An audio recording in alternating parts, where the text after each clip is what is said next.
प्रिय छात्रों, तो हमने आपको पिछले दिनों संस्कृत में कुछ अव्यय पद हिंदी और संस्कृत में लिखकर भेजे थे और कुछ बच्चों ने इनको पढ़ा, समझा और उच्चारण सहित हमें ऑडियो माध्यम से भेजा है। ये वे शब्द हैं जिनका प्रयोग संस्कृत के पाठों के अंदर जो वाक्य होते हैं उनमें आता है। इन्हें अव्यय शब्द कहते हैं। तो संस्कृत के वे शब्द जो सदैव एक जैसे ही रहते हैं, जिनमें विभक्ति, वचन तथा लिंग के आधार पर कोई परिवर्तन नहीं होता है, उन्हें अव्यय कहते हैं। इनके बारे में कहा जाता है सदृशम त्रिषु लिंगेषु सर्वासु च विभक्तिषु वचनेषु च सर्वेषु यन्न वेति तद अव्ययम्। मतलब संस्कृत के वे शब्द जो सदैव एक जैसे ही रहते हैं, जिनमें विभक्ति, वचन तथा लिंग के आधार पर कोई परिवर्तन नहीं होता है, उन्हें अव्यय कहते हैं। आइए हम संस्कृत के इन शब्दों का शुद्ध उच्चारण सुनते हैं। अत्र, अत्र का अर्थ है यहाँ। कुत्र, कुत्र का अर्थ होता है कहाँ। सर्वत्र, सर्वत्र का अर्थ है सब जगह। तत्र माने वहाँ। यदा माने जब। कदा माने कब। तदा माने तब। अद्य, इसमें अ आधा द और य, इस तरह इसको शुद्ध हम पढ़ेंगे अद्य। अद्य माने आज। अगला शब्द देख रहे हैं ह और य। हय और विसर्ग भी लगे हुए हैं। हयः, हयः कैसे बोलेंगे? हयः। हय माने कल, बीता हुआ, मतलब यस्टरडे। संस्कृत में यस्टरडे को हयः कहते हैं। अगला शब्द आप पढ़ रहे हैं आधा से और वह और उसके साथ विसर्ग। विसर्ग को है के समान बोलते हैं। तो देखते हैं हम। स्वः, स्वः, स्वः मतलब स्वः का अर्थ होता है कल। कौन सा कल? आने वाला, जिसे आप इंग्लिश में टुमारो कहते हैं। अगला शब्द है संस्कृत में स्व। अब देखो, ऊपर का अलग है, नीचे का अलग है। ऊपर वाला स्वः और नीचे वाला स्व। स्व माने अपना, जैसे स्वयं बनता है ना, स्व माने अपना। अगला है इदानीम। इदानीम का मतलब होता है इस समय, मतलब एट दिस टाइम। तदानीम मतलब उस समय। साम्प्रतम, साम्प्रतम कैसे बोलेंगे? आप मेरे साथ बोलें। साम्प्रतम मतलब होता है इस समय। इदानीम का अर्थ भी इस समय होता है। अगला शब्द आप देख रहे हैं अन्येध्यु। अन्येध्यु, अन्येध्यु मतलब ध धनुष वाला नहीं है। यहाँ अंतिम जो वर्ण है वो द और ये के मेल से संयुक्त है। अन्येध्यु, अन्येध्यु मतलब दूसरे दिन, नेक्स्ट डे। अब अगला शब्द है अत्रैव। अत्रैव का मतलब है यहाँ ही।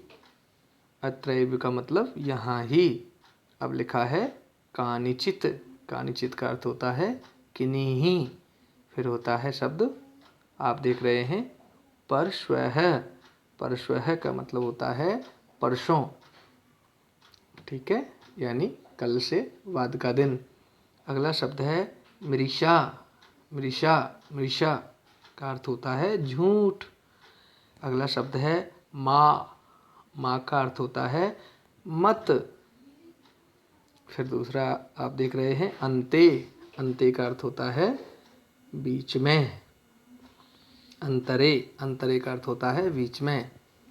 और अगला शब्द है संस्कृत का एकदा। एकदा का अर्थ होता है एक समय या एक दिन या एक बार, वंस अपॉन ए टाइम, जिसको आप इंग्लिश में कहते हैं। अगला अव्यय शब्द है धिक।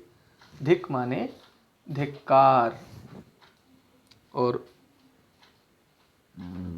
उससे आगे जो शब्द आप देख रहे हैं तृष्णीम या तुष्णीम शब्द होता है, उसका मतलब होता है शांत, चुप, जिसको आप silent, quick silent, cheap silent कहते हैं ना, तो वो संस्कृत में तुष्णीम शब्द से जाना जाता है।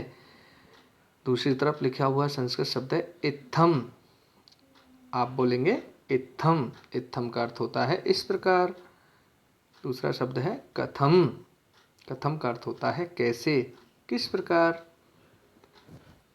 अगला शब्द है च। च का अर्थ होता है संस्कृत में, च का हिंदी में अर्थ होता है और। अपि। अपि का अर्थ है भी, ठू जिसे आप कहते हैं, TOO। शीघ्रम। शीघ्रम का अर्थ है हिंदी में जल्दी। कुतः। कुतः का अर्थ होता है कहाँ से। सहसा। सहसा का अर्थ होता है अचानक। यथा। यथा का अर्थ होता है जिस प्रकार। तथा। तथा का अर्थ होता है वैसे, उसी प्रकार या उस प्रकार। नेक्स्ट शब्द है साकम। साकम का अर्थ होता है साथ। दूसरा शब्द है सार्धम। सार्धम का अर्थ भी साथ होता है। सह। सह का अर्थ भी साथ होता है।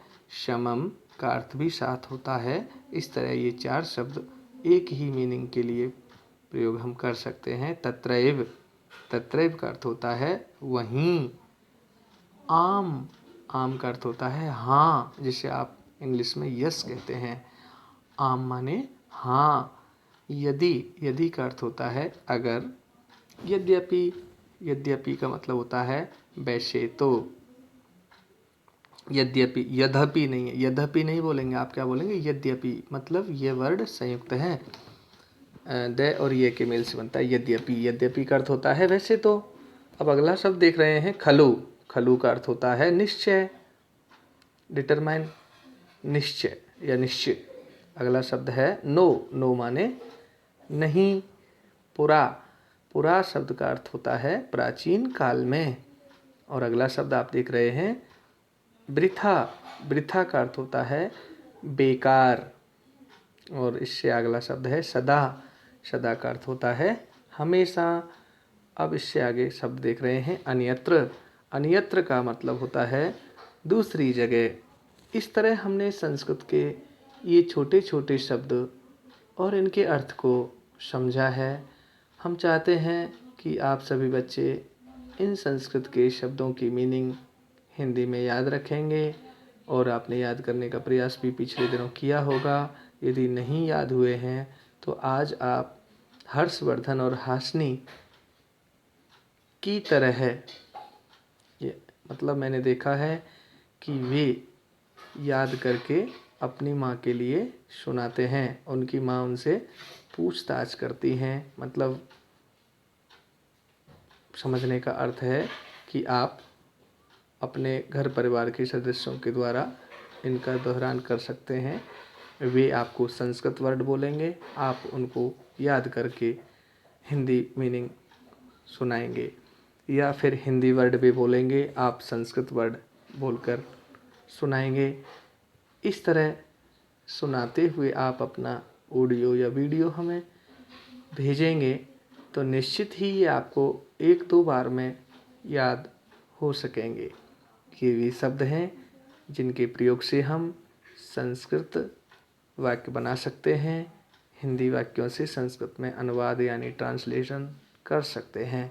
तो ये बहुत ही अति आवश्यक कार्य है, बहुत ही अनिवार्य कार्य है। आप इसको आज ही जिस माध्यम से, जिस तरीके से मैं आपको बताया है उस तरीके का अनुसरण करें, पालन करें, और अपना ऑडियो या वीडियो माध्यम से शुद्ध रूप से बोलते हुए हमें भेजने का प्रयास करेंगे। एक बार फिर मैं आपको बोलकर सुनाता हूँ, मेरे साथ आप बोल सकते हैं, बोल भी सकते हैं।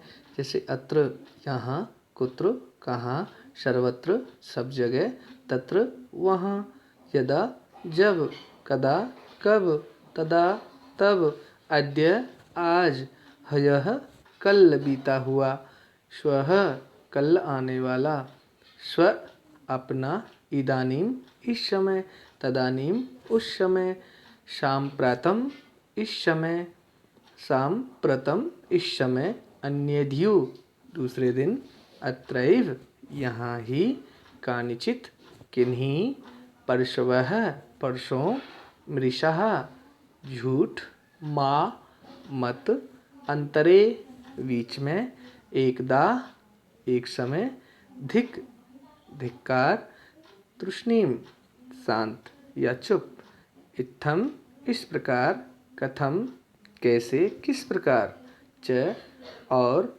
अपि भी, शीघ्रम जल्दी, कुतः कहाँ से, सहसा अचानक, यथा जिस प्रकार, तथा वैसे उस प्रकार, साकम साथ, सार्धम साथ, सह साथ, समम साथ, तत्रैव वहीं, आम हाँ, यदि अगर, यद्यपि वैसे तो, खलु निश्चय ही, नो नहीं, पुरा प्राचीन काल में, वृथा बेकार, सदा हमेशा, अन्यत्र दूसरी जगह। इस तरह ये संस्कृत के छोटे छोटे शब्द हैं, इनको आप शुद्ध रूप में पढ़ने का अभ्यास करें, क्योंकि काफ़ी बच्चे कहते हैं कि हमसे संस्कृत नहीं पढ़ी जाती। जब तक नहीं पढ़ी जा सकेगी तब तक आप प्रयास नहीं करते।